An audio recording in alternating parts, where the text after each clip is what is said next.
Dari yang tadinya 87 gerai, jadi cuma nyisa 23 gerai doang.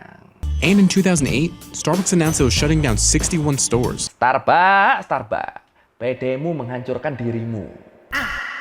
Dulu kan kita pernah ngebahas asal-usul kopi kan, dan di situ juga gue jelasin gimana perkembangan kafe sejak kemunculannya yang pertama banget di Konstantinopel sampai sekarang. Dan akhirnya sekarang kafe itu kan jadi salah satu bisnis yang menjanjikan kan, soalnya pertumbuhan keuntungan tahunan itu kan secara umum kan termasuk tinggi banget. Dan jaringan kedai kopi atau coffee shop terbesar dan terbanyak di dunia saat ini apalagi kalau bukan Starbucks. Tapi ternyata walaupun Starbucks tuh udah semendunia itu, udah seterkenal itu, tapi ada loh satu negara pecinta kopi yang justru nggak suka minum Starbucks. Masyarakatnya pada nggak mau beli kopi di Starbucks, padahal mereka sebenarnya sesuka itu loh sama kopi loh. Makanya akhirnya gara-gara itu Starbucks jadi nggak laku deh di sana deh. Padahal pas buka di sana, Starbucks tuh udah sepositif itu yakin bakal rame.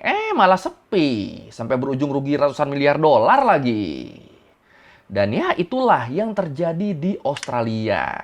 Tapi kenapa ya masyarakat Australia yang dikenal sesuka itu sama kopi kok malah pada nggak mau beli Starbucks sampai nggak laku dan rugi lagi kan? Kenapa nih? Ya udah kalau gitu langsung kita bahas kenapa Starbucks nggak laku di Australia di Learning with Googling.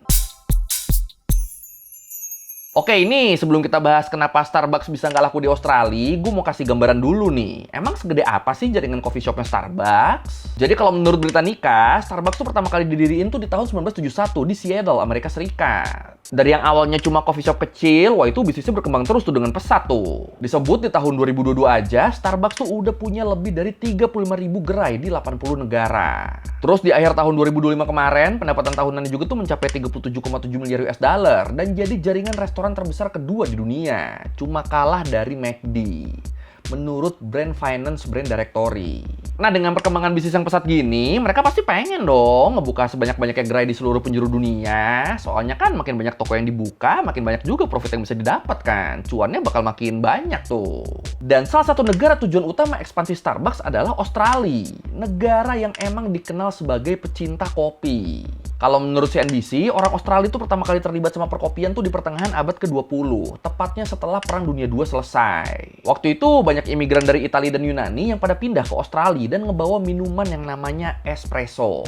Dan minuman inilah yang nantinya dikembangin jadi macam-macam jenis kopi-kopian, termasuk jadi bahan dasar utama kopi favoritnya orang Australia, kopi flat white. Dan akhirnya sejak tahun 1980-an, orang Australia itu udah pada seneng buat pergi ke kafe buat ngopi tuh. Bahkan mereka waktu itu sampai punya semacam kompetisi barista dan kelas-kelas yang berkaitan sama perkopian. Saking sukanya mereka sama kopi.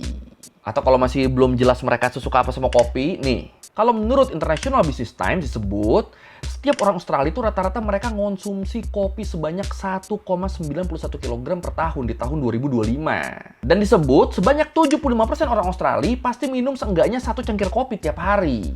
Dan secara kolektif di seluruh Australia perharinya tuh ada 16,3 juta cangkir kopi yang diminum di sana. Makanya bisnis kafe di sana tuh kan berkembang pesat banget kan, dengan pertumbuhan sekitar 5,5% setiap tahunnya.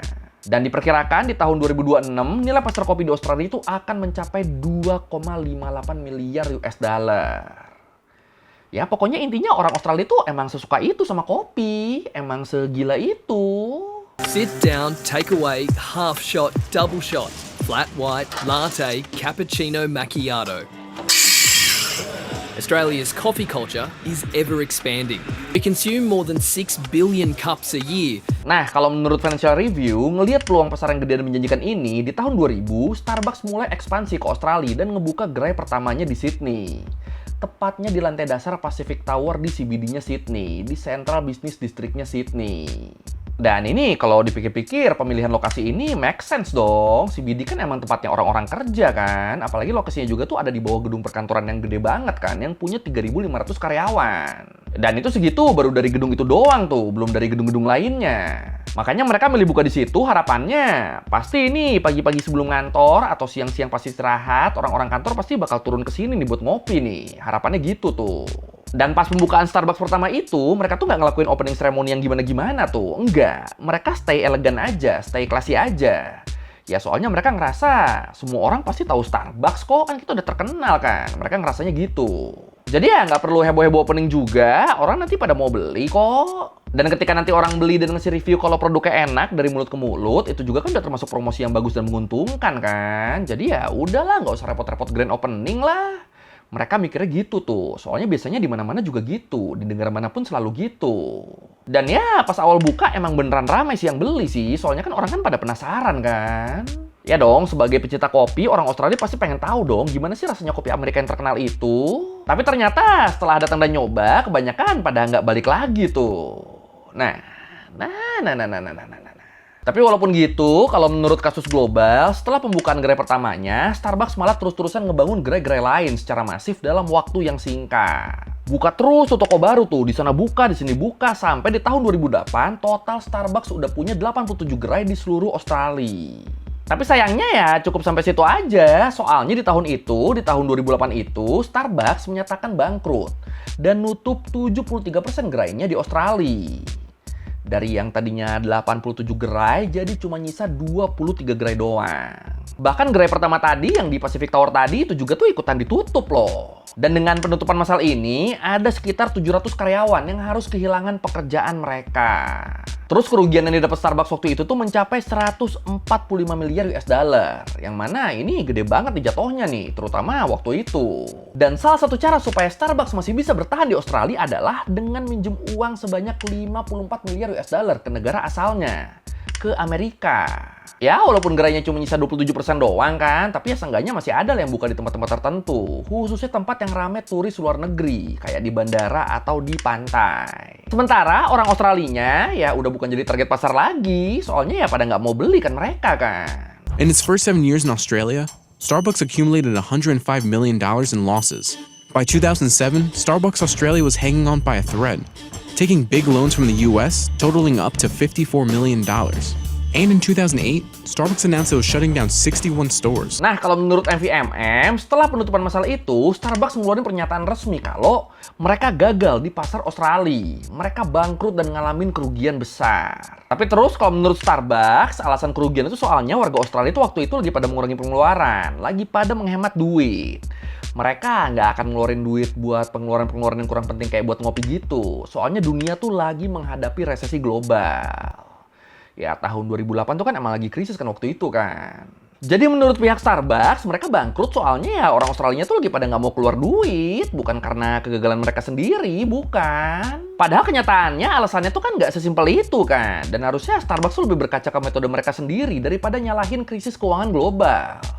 Karena ya kalau alasannya, kalau penyebabnya emang itu, lah itu coffee shop lain di Australia mereka masih pada laku kok, masih pada aman-aman aja kok. Jadi ya sangat terasa tidak valid nih alasannya Starbucks nih. Terus kalau gitu masalahnya di mana? Kalau menurut School for Communication and Journalism di University of Southern California Annenberg disebut, letak kesalahan dari kegagalan Starbucks di Australia itu jelas ada di tangan Starbucks-nya sendiri. Menurut mereka, alasan pertama dan paling utamanya adalah Starbucks nggak bisa menyesuaikan diri sama budaya ngopinya orang Australia. Jadi kayaknya sebelum ngelakuin ekspansi ini mereka tuh kayak nggak ngelakuin riset konsumen dulu. Mereka tuh nggak nyari tahu dulu apa sih yang disukain sama orang Australia. Nggak nyari tahu gimana sih budaya ngopinya orang Australia. Yang mereka pikirin tuh cuma kayak, oh ayo deh kita buka kafe ala Amerika di sana deh. Pasti orang-orang Australia juga pada suka-suka aja. Pasti bakal terbiasa sama style ngopi kita di Amerika. Soalnya mereka kan pasti suka sama produk kita dan bakal jadi sering dateng. Jadi ya lama-lama bakal terbiasa mereka pasti. Padahal kalau mereka mau nyari tahu, budaya ngopi di Australia itu kan udah kuat banget kan. Udah mengakar jauh bahkan sebelum Starbucks pertama kali didiriin di Seattle. Jadi bahkan sebelum Starbucks lahir, orang Australia itu udah punya budaya ngopi mereka sendiri. Lah kok bisa-bisanya Starbucks kepedean banget nganggap orang Australia bakal ngubah budaya mereka cuma karena di sana akhirnya ada Starbucks. Emang bedanya budaya ngopi orang Amerika sama orang Australia itu gimana sih? Jadi nih buat yang belum tahu, sebenarnya originalnya Howard Schultz, orang yang ngembangin Starbucks sampai jadi merek global kayak sekarang, dia tuh kepengen Starbucks pakai konsep cafe ala Eropa. di mana kafe masuknya jadi third place, jadi tempat ketiga buat melakukan aktivitas. Jadi yang pertama tuh rumah, kedua kantor, ketiga Starbucks. Pengennya gitu tuh. Ya di Eropa kan kafe-kafe kan emang jadi tempat nongkrong, tempat ngerjain tugas, tempat meeting, ya pokoknya tempat bisa duduk lama-lama kan. Nah tapi kenyataannya pada prakteknya budaya nongkrong di kafe kayak gitu tuh kurang cocok sama orang Amerika. Makanya jadinya seiring waktu mereka tuh ngebentuk budaya ngopi ala Amerika, ala mereka sendiri yang grab and go. Datang bayar pergi, minumnya di tempat lain, entah di mobil, di kantor, atau ya di mana lah. Nah, budaya ngopi ala Amerika yang grab and go inilah yang pengen dibawa ke Australia, ke tempat di mana orang-orangnya udah punya budaya ngopinya sendiri sejak lama. Dan itulah yang akhirnya jadi masalah, soalnya buat orang Australia, ngopi tuh lebih dari sekedar asupan kafein doang. Kafe-kafe di Australia mereka juga tuh pada pakai konsep third place, tapi bedanya kalau mereka tuh lebih ke personal, bukan individual, sama lebih community based juga. Jadi biasanya mereka tuh ngopi di tempat langganan yang udah mereka kenal dan lumayan akrab sama si baristanya. Pokoknya si baristanya tuh udah tahu, si ini nih suka kopinya nih yang ini nih, udah kenalan juga, suka ngobrol juga. Ya pokoknya lebih kayak temen lah dibanding cuma sebatas urusan komersil. Nah Starbucks mereka gagal ngerangkul perbedaan ini. Mereka lebih berpikiran nanti orang Australia yang bakal ngikutin budaya mereka, bukan mereka yang harus ngikutin budaya orang Australia.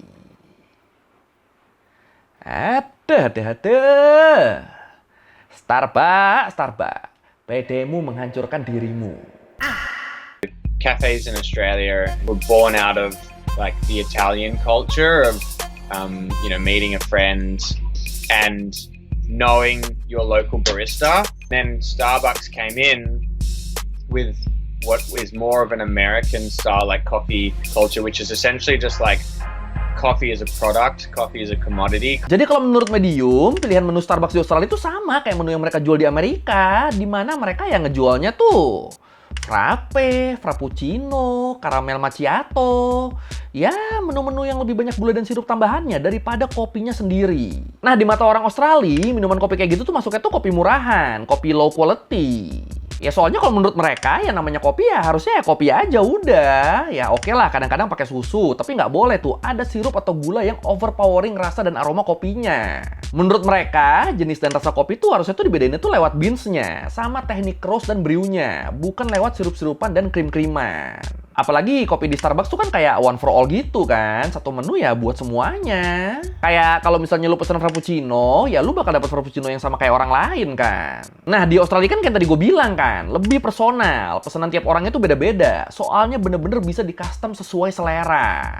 Kayak kafeinnya mau berapa persen, penyajiannya mau pakai teknik apa, beansnya apa, susunya mau susu apa dan berapa banyak. Itu semua tuh bener-bener sesuai sama yang kita mau kan. Nah Starbucks di Australia kan jelas sangat nggak sesuai sama budaya ini kan. Apalagi kan terus tadi tuh kan, kalau di coffee shop Australia tuh kan si baristanya kan udah apal kan. Si ini sukanya ini, si ini sukanya ini. Jadi si pelanggan masuk itu langsung ketahuan pesan apa tuh, nggak usah ngomong lagi. Nah kalau di Starbucks kan nggak kayak gitu kan. Kalaupun kita bisa custom ya kita harus ngomong, kita harus kayak ini saya minta less sugar segala macem lah, dan itu juga tuh nggak akan bisa nggak akan bisa sedetail di coffee shop lokal. Nah Starbucks di Australia mereka jelas sangat nggak sesuai sama budaya ini. Apalagi di mata orang Australia waktu mereka minum kopi Starbucks itu rasanya tuh manis banget dan lebih mirip kayak minum sirup gula daripada minum kopi. Mana harganya juga mahal lagi kan. Jadi ya buat mereka nggak ada alasan buat milih Starbucks deh. Starbucks had a basic menu and offered more sugary drinks, which most Australians didn't like. In Australia, where local tastes are different, so we don't really want a coffee that's hundreds of ounces with lots of sugar in it. We want something a bit more sophisticated. Terus kalau menurut News.com Australia, Starbucks tuh kan brandingannya kan premium coffee kan. Jadi harga kopi mereka tuh lebih mahal daripada kopi lain di Australia. Kopi lain dijual $3,4 per cup, Starbucks $4,5 per cupnya. Harga mahal tapi kualitas kopinya murahan buat orang Australia. Ditambah lagi Starbucks dulu juga kan nggak jual makanan kan, nggak jualan kue-kue atau pastry-pastry gitu kan. Jadi ya kurang cocok buat style lama yang butuh cemilan. Jadi ya kalau mereka disuruh milih antara coffee shop langganan yang enak, murah, personal, dan sesuai budaya, sama coffee shop luar yang kemanisan, mahal, nggak cocok di lidah, dan budayanya baru, ya pasti mereka bakal milih yang lama lah, bakal milih yang pertama. Mereka pada mikirnya, mending ngopi di cafe independen aja, yang udah jelas kualitasnya, harga juga masuk akal, daripada beli di franchise Amrik itu, nggak usah lah kemanisan itu. Mereka mikirnya gitu tuh. Makanya di Australia, 2/3 pasar coffee shop itu dikuasain sama kafe-kafe independen. Kafe yang bukan jaringan gede yang banyak cabangnya gitu. Dan makanya di sana tuh kan kafenya tuh kan beragam banget kan. Dan dengan semua perbedaan dan kompetisi pasar itu, ditambah sama biaya sewa dan biaya upah karyawan yang pada dasarnya emang mahal-mahal semua kan, bahkan lebih mahal daripada di Amrik, itu akhirnya ngebikin Starbucks bangkrut. Ya gimana coba? Biaya ekspansi mahal, sewa lahan mahal, upah karyawan mahal, tapi dagangannya nggak laku. Kompetitornya banyak, ya kelar lah udah. Plus, Starbucks charged more than local cafes. So Australians instead opted to pay less for coffee they liked from a local barista they trusted. And so when you come in with this big, like, hey, we're going to open all these cafes and they're all going to be to-go focused, it just was the complete wrong market for what the Australian was used to. Makanya akhirnya kalau menurut Coffee Intelligence, di tahun 2014, jaringan Starbucks di Australia dijual ke Withers Group, salah satu keluarga paling kaya yang bisnisnya di mana-mana. Mereka ngebeli Starbucks, harapannya kalau yang ngejualnya orang Australia asli, mereka pasti bisa menyesuaikan produk sama permintaan pasar, bukan sebaliknya. Bukan pasar yang harus menyesuaikan diri sama brandnya lagi. Makanya di tahun 2015, menu baru Flat White yang merupakan favoritnya orang Australia mulai ditambahin ke gerai-gerai Starbucks di seluruh Australia.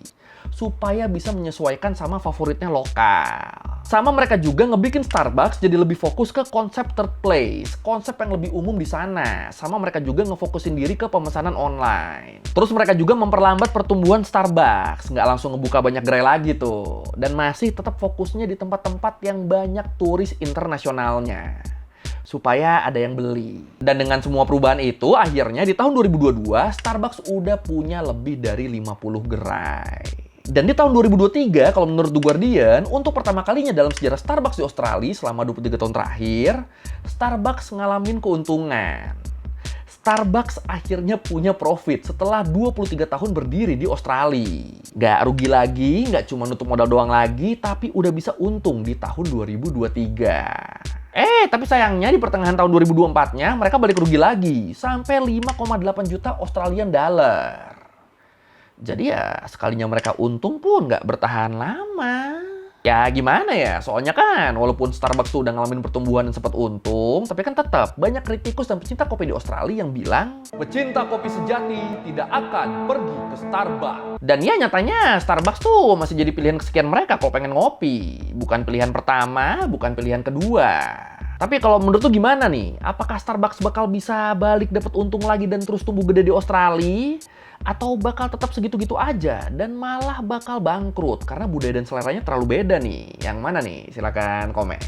Now with 39 locations in Brisbane, Melbourne, the Gold Coast, and Sydney areas, this time it's not looking to appeal to Australians. But instead, the coffee giant hopes to be a familiar face for tourists visiting popular vacation destinations in Australia. Tourists could possibly be the key to keeping the company afloat and preventing another downfall. Oke, sekian Lari Minggu kali ini tentang kenapa Starbucks nggak laku di Australia.